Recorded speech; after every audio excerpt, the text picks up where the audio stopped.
Today, I want to lay out its terms for the American citizens and for the world.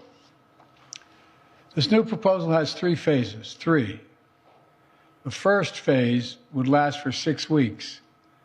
Here's what it would include: a full and complete ceasefire, a withdrawal of Israeli forces from all populated areas of Gaza, release of a number of hostages, including women, the elderly, the wounded, in exchange for release of hundreds of Palestinian prisoners.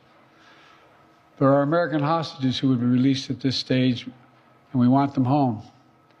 Additional, some remains of hostages who have been killed would be returned to their families, bringing some degree of closure to that terrible grief.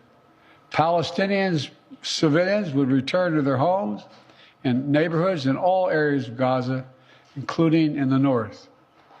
Humanitarian assistance would surge, with 600 trucks carrying aid into Gaza every single day. With the ceasefire, that aid could be safely and effectively distributed to all who need it. Hundreds of thousands of temporary shelters, including housing units, would be delivered by the international community. All that and more would begin immediately.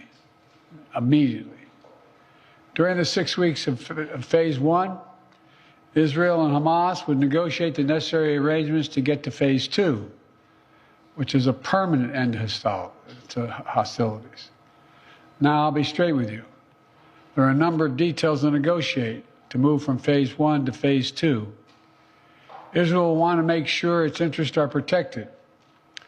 But the proposal says if the negotiations take longer than 6 weeks for phase one, the ceasefire will still continue as long as negotiations continue.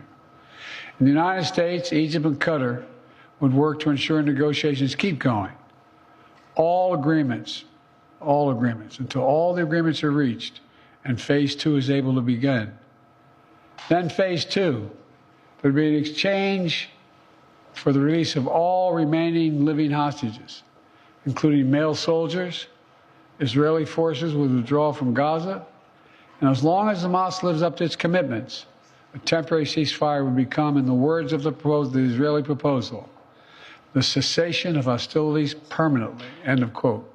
Cessation of hostilities permanently. Finally, in phase three, a major reconstruction plan for Gaza would commence, and any final remains of hostages who've been killed would be returned to their families. That's the offer that's now on the table.